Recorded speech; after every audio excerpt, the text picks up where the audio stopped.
Welcome back to Trinidad and Tobago. I'm Vina Barra, thanking you once again for joining us this morning. Just to remind you, we are live on CTV and Talk City 91.1 FM. We're also streaming live on ctvtt.com. We invite you to download our CTV app for the very latest in news, current affairs, and trending topics on our program. Well, it's time for our Tobago segment this morning. The Bethel Youth Development Center was reopened under the Division of Sport and Youth Affairs on Thursday, December 7th, 2017, after a 3-year hiatus. To tell us all about the future plans, we have joining us the Center Coordinator, Janice Macmillan, and the Youth Auxiliary of the Bethel Youth Development Center, Laverne Simon. Good morning and welcome. Good morning. Good morning. Thank you very much. Well, we'd like to congratulate you, first of all, on the reopening of this center. And the first question, what has been the response so far by the community? The response was excellent because Bethel, as a community, always is involved in anything that they have. They are always involved. So they've been waiting for this for a while, but as it happened now, its response is excellent. And how effective has this center been in assisting the youth, particularly in this community? And this question is for Ms. Laverne Simon. It has been quite effective because there are a number of programs in the youth center that cater to all ages.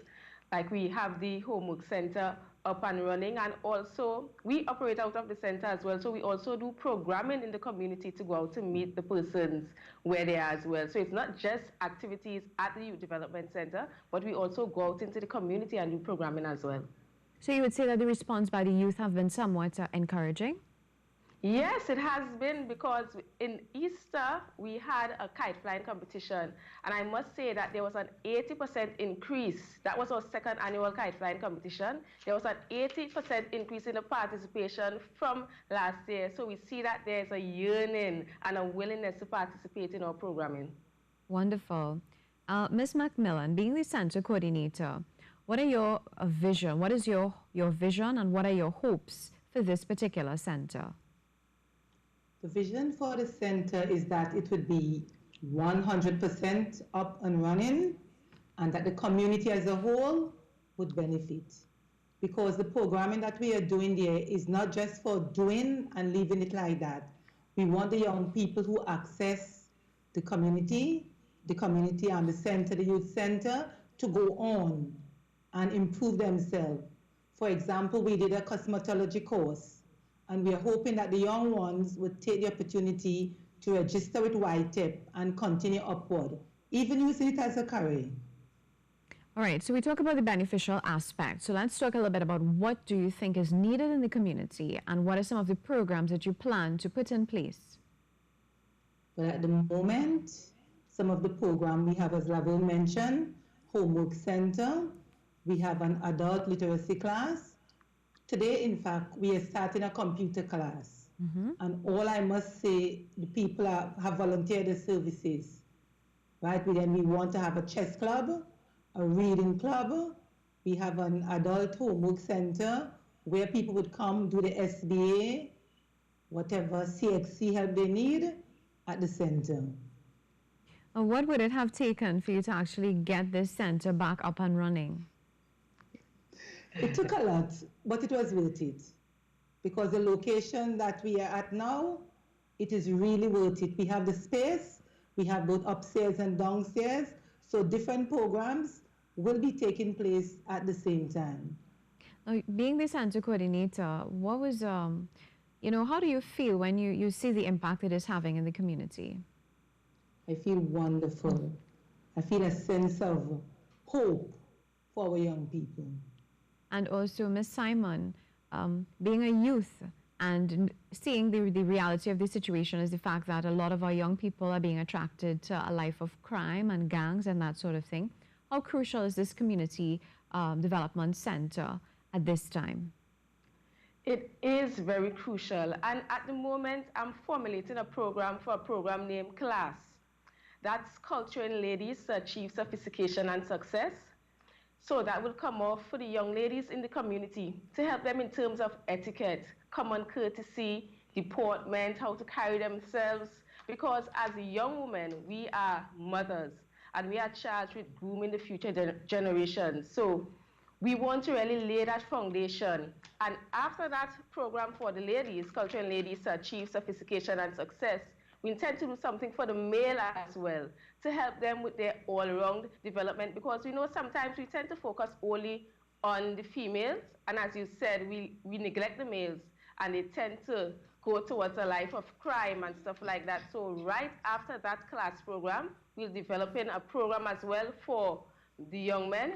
The programs are about a month to 2 months long, where they will do all sorts of programming to help them in their all-round development. And Ms. Simon, how did you get involved in this program? Well, it's an idea that came to me when I started interacting with persons in the community, especially the young ladies. When I saw the way they carry themselves, and sometimes they don't know how to present themselves in a formal setting and things like that. So the idea came to me that we should really do something at the department to help nurture these young persons, these young women, these young men, and help them in their development. And have you seen change and transformation as a result of the work that you all have started? Yes, we have, because we see that some of the young men, they come off of the block and they tend to they tend to fill the center and participate in like table tennis and any sort of activities that we have going on. So we see they are leaning away from the block, the smoking and the drinking, and try to engage themselves in some form of positive activity. So it has really been rewarding. Awesome. And Ms. Macmillan, how has this played a role in the fight against crime, this entire initiative? It plays an important role because it gives the young people a place where they can come and not only express themselves, but feel welcome, take part in whatever we have, talk to us at the center. So they feel there is hope. Because as you are aware, Bethel is one of the high-risk community. But working there, we have positive role model that they can piggyback on. For example, you know, Dr. Baker, Dr. Shamfa Kojo, we have Shamari Hector, and we have Zalisha Guy, a scholarship winner, young Jerome Lawrence, a pilot, Dr. Nayamka Gajari. She, you know, those are examples, all from Bethel. So even though it is a high-risk area, there are young people that they can look up to say, well, yes, this is an example of who I can be. So it doesn't matter that where are you from, expectation will be high.